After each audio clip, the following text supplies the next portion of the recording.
Sir ಸೈಡಿಂದ ಹಾಕಿ sir.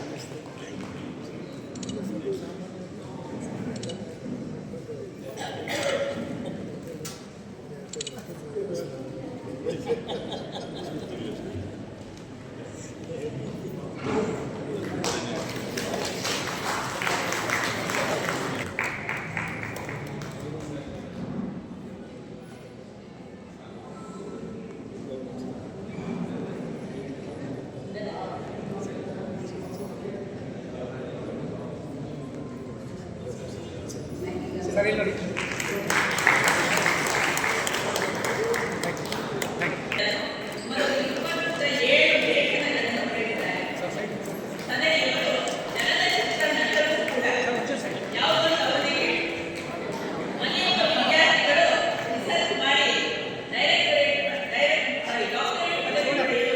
ಒಂದು ನಿಮಿಷ ಸರ್ ಇಟ್ಕೊಳ್ಳಿ ಸರ್.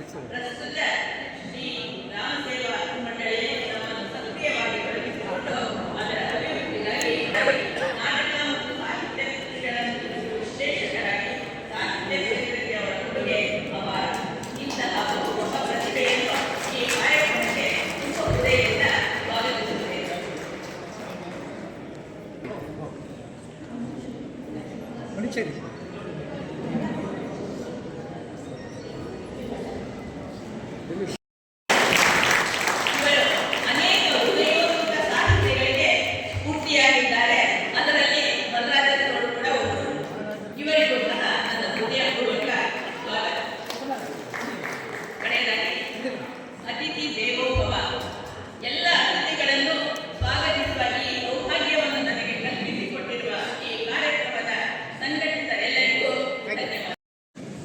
ಡಾಕ್ಟರ್ MGR ಅರಸ್ರವರಿಗೆ ನಾನು ಕೃತಜ್ಞನಾಗಿದ್ದೇನೆ.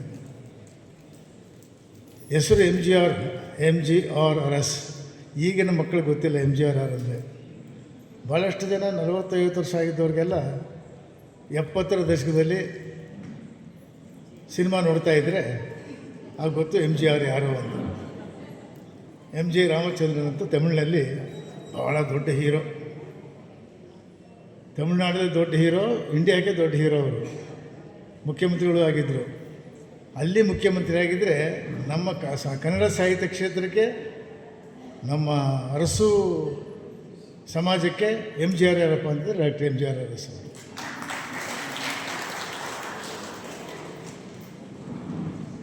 ನನ್ನ ಬಗ್ಗೆ ಅವ್ರು ಹೇಳಿದ್ದಾರೆ ಸ್ವಲ್ಪ ಚುಟುಕಾಗಿ. ಅವ್ರ ಬಗ್ಗೆ ನಾನು ಹೇಳಬೇಕಾದ್ರೆ ಭಾಳಷ್ಟು ಟೈಮ್ ಬೇಕಾಗುತ್ತೆ. ಅವರ ಸ್ವಭಾವ ಎಂಥದ್ದು ಅಂತ ಹೇಳಿದ್ರೆ,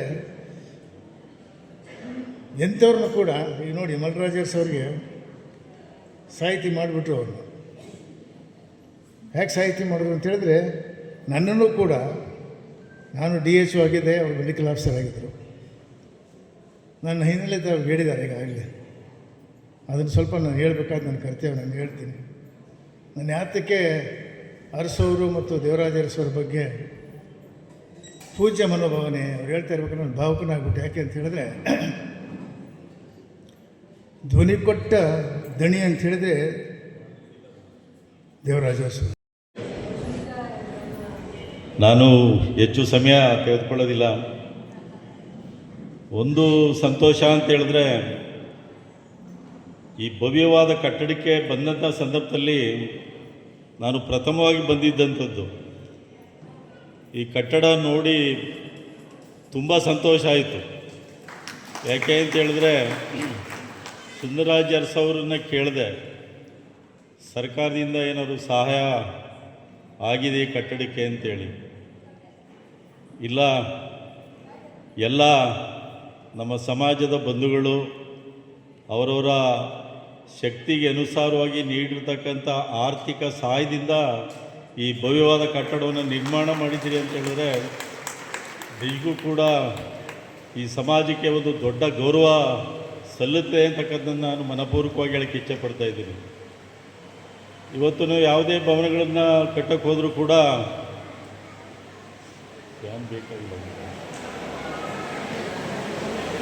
ಯಾವುದೇ ಭವನಗಳ ಕಟ್ಟಡಕ್ಕೆ ಹೋದರೂ ಕೂಡ ಸರ್ಕಾರದ ಮುಂದೆ 1 ಕೋಟಿ 2 ಕೋಟಿ 5 ಕೋಟಿ ಕೊಡಿ ಅಂತೇಳಿ ನಾವು ಬೇಡಿಕೆ ನೀಡ್ತೀವಿ.